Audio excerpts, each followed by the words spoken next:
this video, we're going to discuss a build that combines the insane burst damage of the fire staff with the utility and survivability of the sword and shield.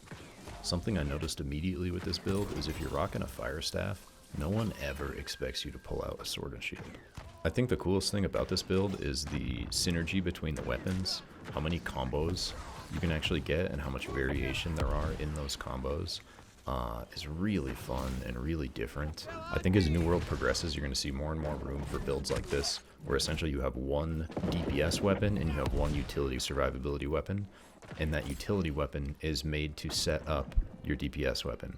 You know, there's a lot of weapons that do enough damage to just kill people 100% on their own. Fire Staff, Ice Gauntlet, Rapier, Great Axe, Bow. But with a lot of these weapons, your DPS depends very heavily on if you can hit your abilities. And so what rocking a secondary utility weapon does is it enables you to guarantee more of your primary weapon's abilities hitting. And I think this build, more than any build I've tried so far, really showcases that concept.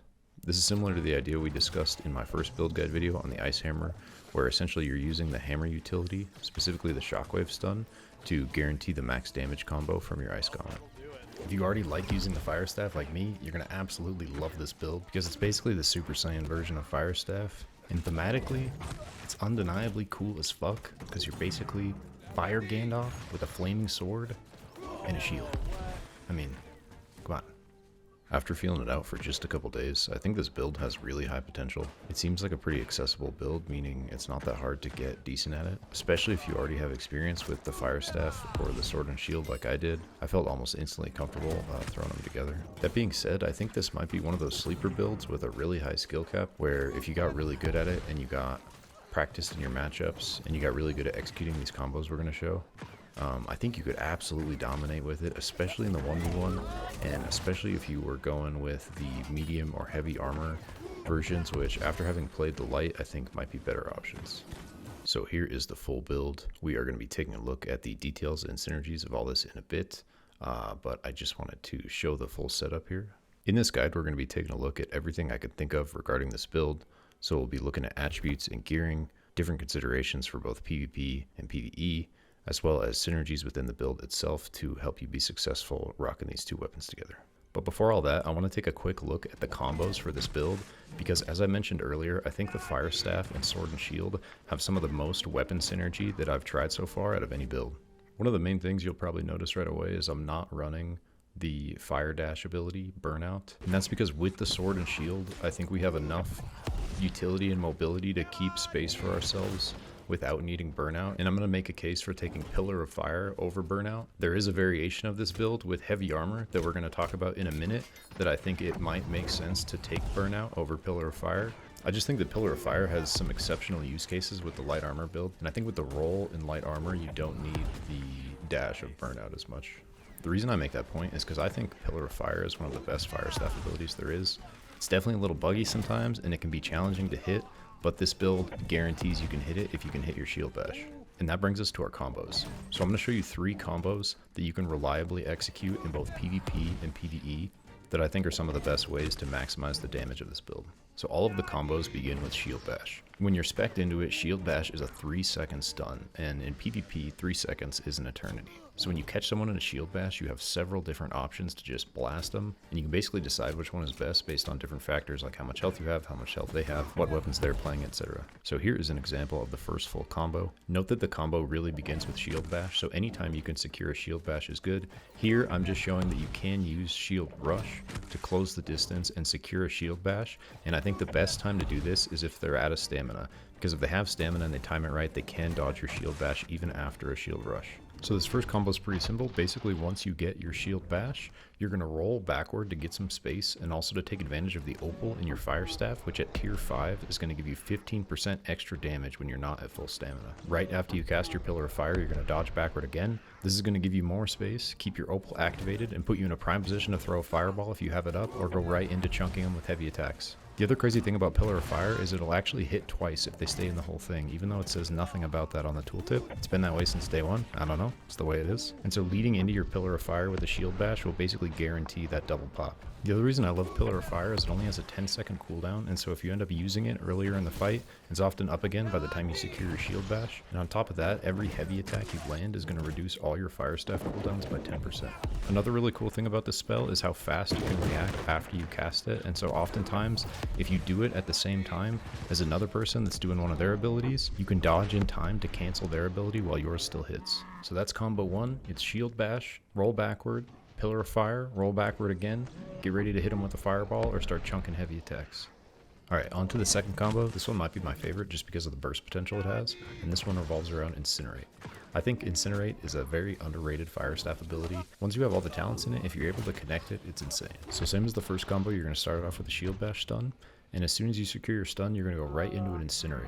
So this is going to activate your fire rune, and here you basically have two options. The option I show in this example is to give yourself space, tumble backward, and throw a safe fireball that's not taking advantage of your 30% damage from your rune. If you think you can tank them and you want to stand in your rune for your follow-up fireball, that is also an option. I think that would work better with the heavy armor build. You may also have time to throw a quick Pillar of Fire and dodge backward while you're still in your rune. Either way, Incinerate is a super useful ability, even if you can connect it without your shield bash. Not only does it do insane damage, it also gives you a knockback, and through cauterized wounds, it heals you for 20% of the damage done. This is insanely useful at keeping you alive in this light armor build when you get collapsed on. Even if you're getting chased by a crazed berserker that can kill you in 3 hits, a lot of times Incinerate's enough to bring them down and keep you up. One final point I want to make on Incinerate is that you can use it as a zoning ability, especially against healers. They're going to be trying to stand in their heal, so a lot of times you can catch them with an Incinerate that'll deal big damage and knock them out of their heal circle. Or in the unique scenario where they're standing by a ledge, you can try to use the knockback to knock them off and line of sight them from whoever they're trying to heal. Okay, so on to the third combo. This combo is super cool because you get to utilize your fire sword. This is basically the combo you're going to go to if you don't have the other two options. So if you're able to secure a shield stun, but both your Incinerate and Pillar of Fire on cooldown, you can go into this. Also, if you're rocking the heavy armor build and you want to just get a good backstab trade for some guaranteed damage, this is your move. Initially, I thought that the ideal here would be to start out with a heavy attack like this into a shield bash, so that you can get the 20% empower on your heavy attack backstab. But with the mechanics right now, it doesn't play out very well because the sword heavy and power buff doesn't reset itself if you heavy attack again.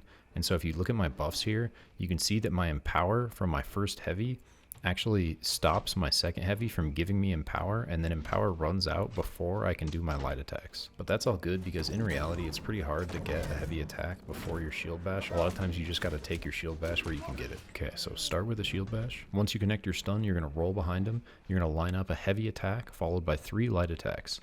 In this build, your third light attack with your sword is going to hit for 15% more, and so that's 35% increased damage if you have your empower from your heavy attack beforehand, which you will every time in this combo since you're starting the backstab with a heavy. Also with critical precision, whenever you get a crit with your sword, you're going to get 20% haste for 5 seconds, so the very first heavy attack backstab, which is a guaranteed critical, will activate this 20% haste. So if you secure this third attack slow while you're winning the fight, especially if you're in heavy armor, it might just make sense to try to finish them off with light attacks because they're 20% slowed, you're 20% hasted, and with Opportunist, you're getting 10% more damage with your sword against slowed foes. What you're likely going to want to do normally, especially in the light armor build, is after that third light attack that slows them, you're going to want to dip out, roll backward, and with that 20% slow, you just have a slightly higher chance of connecting your next couple spells and heavy attacks. Boom. So those are your 3 combos. You have the first one, which is Shield Bash, roll into Pillar of Fire. You have the second one, which is Shield Bash, incinerate. And you have the third one, which you do when you can't do the first 2 usually. And that's going to be Shield Bash into this backstab combo with the sword. A couple quick considerations with these combos before we move on. The reason I don't ever throw a fireball after my stun setup is because it can be pretty underwhelming. They can just roll out of the burn area, and I think fireball is the easiest spell to hit with the fire staff when you don't have any CC. A lot of times if you catch them at the end of one of their abilities, you can guarantee it hits. Also, as you saw right there, if you're playing a good rapier player, incinerate can be riposted. Pretty much anything in the game can be riposted, including your shield bash, so watch out for that. Also, your shield bash can be blocked. If you're playing against someone using the rapier with the ice gauntlet, be extra careful about being caught by riposte. If the rapier player knows what they're doing, off of that riposte stun, they can go into a guaranteed execute with the ice gauntlet as long as their abilities are up, and there's pretty much nothing you can do about it. This is the same concept that we outlined for the one-shot combo in the first build guide I did on the ice hammer, and the idea is if you have an ice gauntlet and you're able to catch someone in a stun with your other weapon, whether it be a shockwave from a hammer or a riposte from a rapier, you can guarantee your ice shower, which guarantees frostbite, which is a 1-second root, followed by 3 seconds of not being able to sprint or dodge, and every heavy attack you get hit with by the ice gauntlet while you're frostbitten roots you in place for another second. And so if the ice gauntlet player can guarantee their ice shower, they can essentially execute you, and there's pretty much nothing you can do about it. If you get caught in this, or if you get caught in an ice shower in general, I think your only real outplay is to try to win the burst battle and blast them back with the fire staff. Big shout out to my buddy Aaron for that one, and for dueling me over and over and over again while I figured out this build. One final thing I want to mention about the ice gauntlet versus this build is that if they ice tomb and they don't know you have incinerate, or they haven't fought you yet and they're not ready for it, something you can do is dodge roll up to their tomb, and they will almost always try to explode it to get that damage. But as you're rolling, you're lining up your incinerate, and so a lot of times you can get the incinerate to blast right when their tomb goes down. And from cauterized wounds, you basically heal for the amount of damage you took from the tomb blast anyways. Before we get into attributes and gearing, I just want to cover sort of general combat strategy for both PvP and PvE. Something that's cool about this build is that they're basically the same, and so you can really practice your PvP strategy in PvE and vice versa. And so basically you want to always be trading with fire staff heavy attacks for a couple of reasons. The heavy attacks with the fire staff absolutely chunk.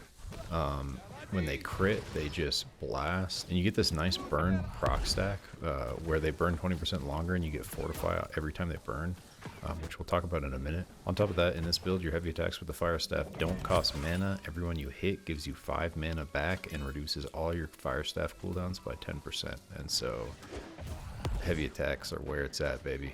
So you're starting out just pumping heavy attacks, hitting as many as you can.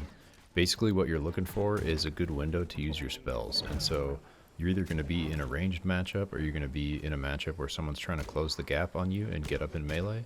And so in a ranged matchup, you basically have two options. You can try to just hit your spells freely, and a lot of times if you can line up your spell casts with their abilities, it can increase your chance to successfully hit. And your second option would be to try to close the gap yourself, perhaps with a dodge roll or two forward, with the intent of using your shield utility to set up some guaranteed damage from your fire staff. In a melee matchup where someone's trying to close the gap and get up on top of you, the strategy stays the same, where you start just pumping heavy attacks, hitting as many as you can, trying to whittle them down, and basically doing your best to use your stamina to keep distance and avoid their abilities, and perhaps throw a few spells of your own if you see the windows for them. And as soon as you feel like you don't have enough stamina, or you run out of stamina to be able to retreat any further, you're going to want to pull out the sword and shield and essentially use that to try to disrupt them with a shield rush into a shield bash. And if you can secure that stun, you can go right into one of your combos. And if you don't get the stun, you basically use your shield utility to buy yourself a little bit of time to where you can get stamina back and get more space again. In regards to Defiant Stance, the sword and shield defensive ability that gives you the damage reduction and heal at the end, I think the best time to use this in a ranged matchup is just as early on as you can when you've lost health. Because basically in a ranged matchup, if they're not going to try to close the gap on you, you're not going to really be in a situation where you have the sword and shield out and you're just needing the damage reduction. And so you can basically use this as like a second potion cooldown. And so I think you want to rotate it in as soon as you can in the fight, in case the fight goes long enough to where you can use it again. And so basically you can just switch to your sword and board, throw up Defiant Stance when you have a quick window, and then switch back to your fire staff and keep pumping, and you get a nice heal come through. In a melee matchup, or when someone's trying to close the gap on you, you really want to save it for when you're in a tight spot. And if you think, you're basically out of stamina, or in a situation where you're going to get collapsed on, like doing it as soon as possible to just give yourself the highest chance to live through that window and get space again so you can pull out your fire staff, I think is the way to go. Alright, now let's get into the attributes and gearing. As you saw at the beginning of the video, This is an intelligence heavy build supplemented by a little bit of constitution. The way we can get away with using a sword and shield in a full intelligence build is because of how magic gems work in this game. So if you get a tier 5 fire gem, it's going to convert 50% of your weapon's damage to scale off of intelligence instead of off of strength or whatever the base attribute is. With this build, because there's no real synergies in the fire damage like there was with the ice hammer, you could really go any element, but thematically I think fire is the way to go. With your staff, but your call on that. The other reason it really shines in this build is because sword damage isn't that great anyways, even if it's fully scaled with dex or strength. And because it's your utility weapon, you're not really using it often for damage. There are those unique windows in PvP where you can use it for damage. You can absolutely use it for damage more in PvE. I think if you're rocking the heavy armor version, you can probably trade a lot more comfortably with the sword, and it actually scales quite nicely with intelligence. I was surprised by the amount of damage I was able to do with the sword. As far as gear goes, I think probably one of the most important things is trying to find a really good fire staff, and I think probably the best perk you can find on a fire staff is that keen, which gives you some percentage of crit, usually around 10% increased crit chance on a higher fire staff. You certainly can make it work without that perk. The fire staff I was using in this whole video does not have keen. I just think with the way criticals synergize with the fire staff build, it's really good to stack as much critical strike chance as you can. In this build, when you get a critical hit with the fire staff, you're going to cause burning, dealing 3% weapon damage each second for 6 seconds. On top of that, you have kindle, which makes your burning last 20% longer, and on top of that you have let it burn, and so whenever burn deals damage, you gain a 10% fortify for 2 seconds. So all those things stack together very nicely. And then you have Spell Slinger, which gives you an extra 15% crit chance on your abilities, which will enable you to proc these crit burns that last 20% longer and give you Fortify every time they burn. And then you also have Prophet of a Fire God, which while holding a Fire Staff, your critical strike damage is increased by 20%. So basically, it pays to build crit with Fire Staff. If you needed more convincing on why crit is good, the numbers are bigger, which is good. And also, a lot of times criticals with the fire staff are the things that give you the really epic plays. A double crit on your incinerate or on your fire blast can be the thing that really turns a fight and just gives huge damage that the enemy player usually isn't expecting. And so playing with a crit heavy build, you get a lot more of these epic scenarios come through where you just absolutely explode people. Another really good perk for the fire staff, I think, is the light and heavy attack damage one. And that's because your heavy attacks end up being a big chunk of your damage, especially in like 1v1 fights. And so that actually makes the faction gear staff a really good choice because it has both those perks. It has keen, and it has heavy and light attack damage, and it has a gem slot. And so depending on your level, that could be a really good pickup. Unfortunately, I wasn't able to use the level 49 one in this video because I had the token cap bug, and so I unlocked rank 4, which was Lumen, and the new fire staff was available for like 24,000 tokens, but my token cap was still 15,000, and so I was a sad panda. So I had to make do with something off the market, and yeah. But they fixed that bug in this last patch, so that's good for everyone who was in that same scenario. As far as your sword goes, you're going to want to try to find one with the highest intelligence roll you can. Beyond that, I think it's up to you what kind of perks you want to try to find on it. Something I thought of while recording this that I haven't tested is if you got keen on your sword, would that translate over and give you that extra crit chance with the fire staff? And I actually don't know the answer to that. If anyone knows that and they could put that in the comments, that would be awesome. If you happen to be Covenant, you can also pick up this nice fire looking shield, which is sweet. In the light armor build, you're going to want to rock the round shield, or you kind of have to rock the round shield because it's the only one weight-wise you can use and stay light. It also has the highest damage, which will benefit your shield bash and shield rush. The other shields, the heavier shields, are good at blocking, and so I think if you're going with the heavy armor build and you want to trade some of the sword talents for out of the sword damage and into blocking to block more with your heavy armor build, I think that could be a good call. I'm not good at blocking. I don't block much, and with a ranged weapon, I find myself anytime I have space, usually like trading back instead of blocking. There definitely could be scenarios where it's really good in this build. I just have not gotten good enough at it to really utilize it effectively. But I think spec'd into the block talents and with a heavy armor build, especially in world PvP, you could use it well to reset, perhaps take a bite of food and throw your shield up and just block while you regen. Or if you're losing a trade with another ranged weapon, you know, you can throw your sword and shield on and block and try to close the gap and set up some guaranteed damage. And now, finally, we arrive at the armor. And so on to the eternal question of light versus medium versus heavy. I just want to note that when I'm saying heavy in this build, I guess I'm also referring to medium. I think you could make light, medium, or heavy work with this build for sure. Honestly, to me, there's definitely certain builds that synergize well with different types of armor, but really it comes down to personal preference, and you're essentially trading mobility for protection. I will say I am biased toward light armor just because that's what I've been using mostly throughout the game, and probably to my detriment, I'm a little too attached to the role.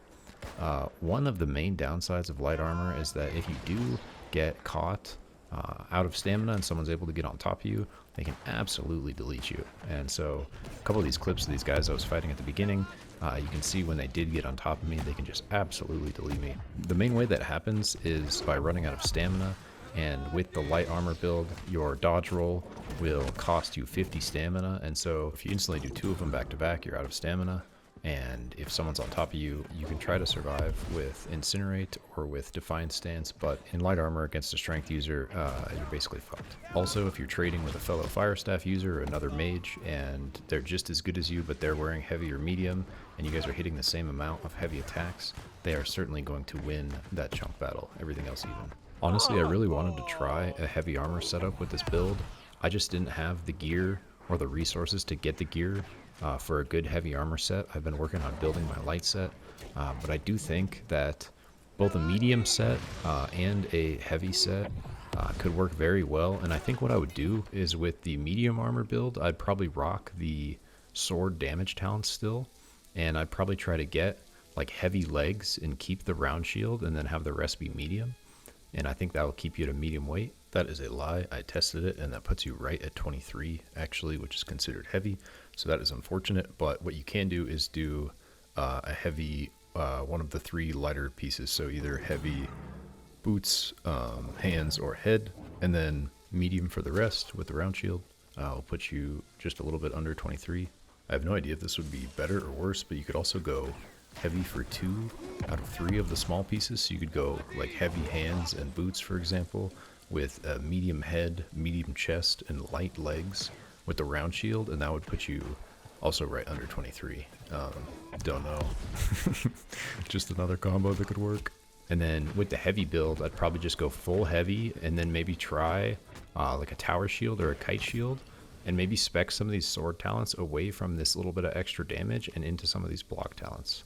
And yeah, in general, I think the faction pieces, gear-wise, are great pickups just for the resilience, especially for PvP, just to reduce that crit damage. And then all of them having a gem slot, so you can throw whatever sort of damage reduction you want in there. If you go to the faction shop, there's these little runes, and so you can actually pick up any weight of gear and then use these to change it to whatever attributes you want that gear to be.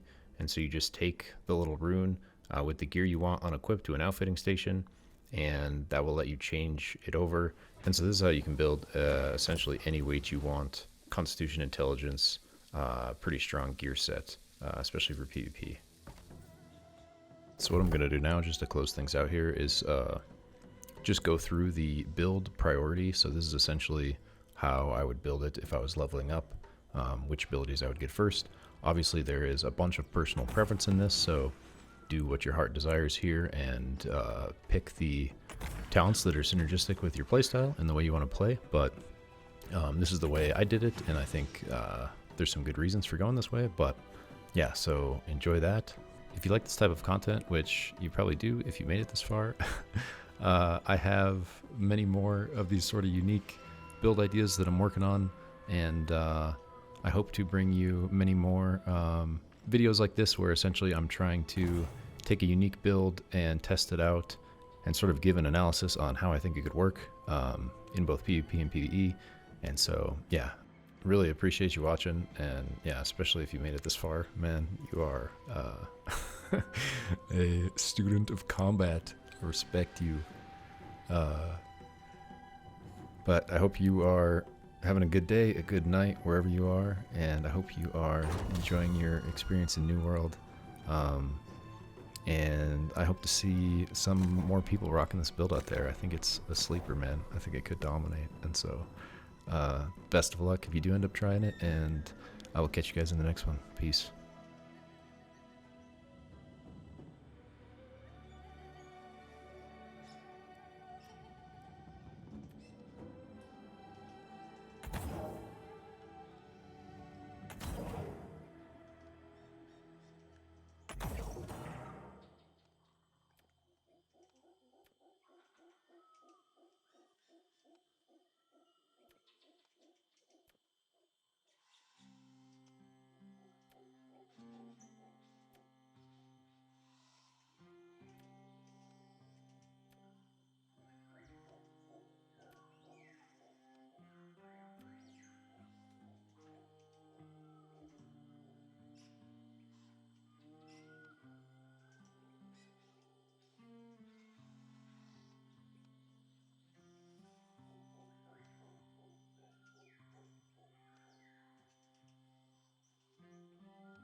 Alright, if you're still around at this point, you're fucking crazy, but I love you.